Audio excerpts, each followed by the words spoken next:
Hola, muy buenos días. Hoy les traemos una pequeña introducción sobre la importancia de la historia de México. Estas son conocidas como textos narrativos ya que relatan el acontecimiento que desarrolla en un lugar, en un determinado espacio temporal o en el que participan diversos personajes que estos fueron reales en hechos antiguos. En el curso de la historia de México se pretende que conozcas y comprendas el proceso histórico más relevante que ha pasado ante nosotros durante el tiempo. Uno de estos son la formación de las áreas culturales del México antiguo, la sociedad mesoamericana, la conquista y colonizaciones, el proceso de la independencia, el porfiriato y la construcción de las industrializaciones, entre otros más. Mi equipo está conformado por Luis Alonso Flores, Evelyn Rocha, Juan Pablo Santibáñez y su servidora Yasmín Lomeli. Somos del grupo Cuarto B representando la materia de Historia de México 2. Y también como subtema tenemos la importancia de la historia de México con Adolfo López Mateo. Durante su administración se crearon el ISSSTE y el Museo Nacional de Antropología. También se nacionalizó la industria eléctrica. Su gobierno se caracterizó por una política de equilibrio entre las fuerzas conservadoras y las progenitoras. Yo soy Alonso Flores y les contaré la biografía de Adolfo López Mateos, un poco resumida. De Adolfo López Mateos en realidad no se sabe con certeza dónde nació, aunque se cree que fue en Atizapán, Zaragoza, en el Estado de México en 1909. A pesar de que fue de clase media, vivió pobreza, pues al morir su padre, que era el que ponía el dinero en la mesa, pues quedó pobre. Gracias a una beca, estudió la primaria en el colegio francés Hermanos Marista. Después se pasó a la Escuela Nacional Preparatoria. A pesar de ser buen lector y orador, más que nada orador, que fue lo que lo llevó a ser quien fue, a pesar de eso, López Mateos no fue buen estudiante, pues dicen que se distraía con los deportes y mujeres. O sea, le gustaba disfrutar la vida y en 1925 conoció a Eva Sumano, quien después sería su esposa. En 1929 Zaragoza falsificó su acta de nacimiento para poder participar en un concurso de oratoria, en el cual ganó segundo lugar. Gracias a ese concurso y al que habló muy bien, pues le llamó la atención a varios políticos, entre ellos pues al que más le llamó la atención fue a Alejandro Gómez Arias. Después de que le llamó la atención a él, le ofrecieron trabajar en la campaña del candidato a la presidencia, que era opositor, José Vasconcelos. Después de la campaña tuvo una pequeña estancia en Guatemala, después se matriculó en la UNAM y se tituló en 1934 como abogado. 3 años después de haberse titulado, o sea en 1937,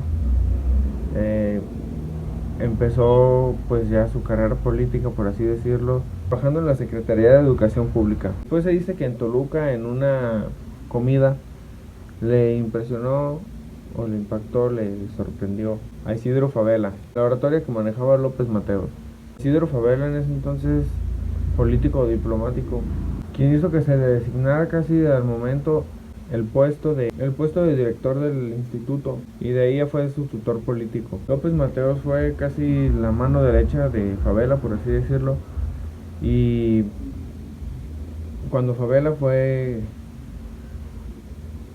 propuesto a senador en el Estado de México, López Mateos quedó como suplente. Entonces López Mateos quedó como suplente. En 1950 López Mateos conoce a Díaz Ordaz, quien después sería su mano derecha en la presidencia. Como secretario general del PRI, Mateos coordinó la campaña presidencial de quien ya era su amigo, Adolfo Ruiz Cortines. En 1952 Cortines queda presidente, otorgándole el puesto a López Mateos, puesto de secretario de Trabajo y Previsor Social. El 4 de noviembre de 1957, Ruiz Cortines anuncia como sucesor, o sea, vuelven a hacer campaña y anuncia como sucesor a Adolfo López Mateos. El 1 de diciembre de 1985, Mateos queda presidente. López Mateos fue muy brillante, pero también fue muy represor. Se consideró de extrema izquierda en la Constitución, junto con Antonio Ortiz Mena, quien en ese entonces era su secretario de Hacienda y Crédito Público. Junto con él, López Mateos implementó la política económica llamado desarrollo estabilizador, el cual hacía un equilibrio entre el déficit y la deuda, disminuyendo la inflación y elevando de valor la industria básica y convirtiendo la tasa de crecimiento en el 6% anual. En 1959 empezó a tener problemas con los ferrocarriles, pues con las ferroviarias, todo eso, los trabajadores de los ferrocarriles que hacían huelgas, aunque algunas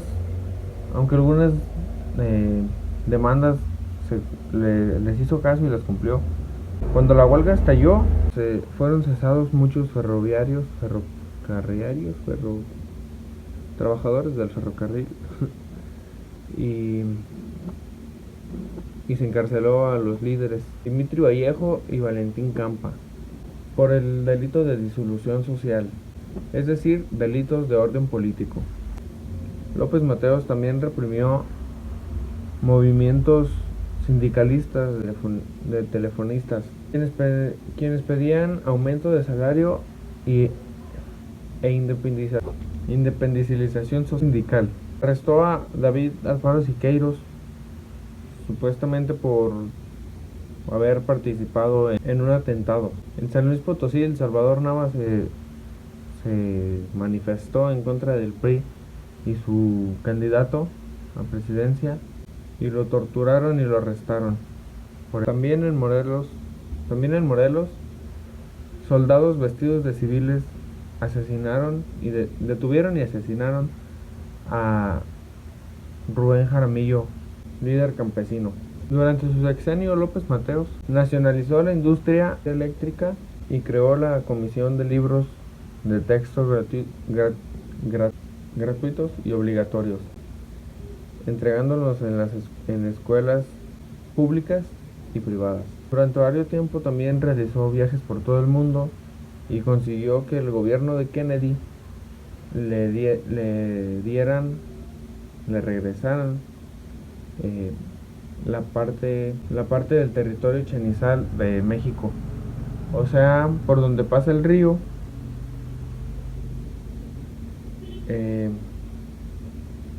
El río como que se desvió, entonces todo ese territorio lo perdió México, y entonces el río volvió por donde tenía que ir, y ese territorio le pertenecía a México o algo así, y el chiste es que es más territorio para México, y López Mateos lo consiguió.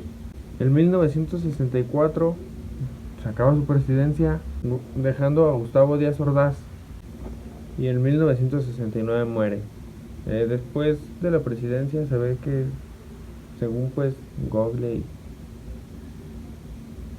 YouTube y otras fuentes, solamente como que se dedicó a disfrutarla, y después le diagnosticaron un problema neuronal y de eso murió.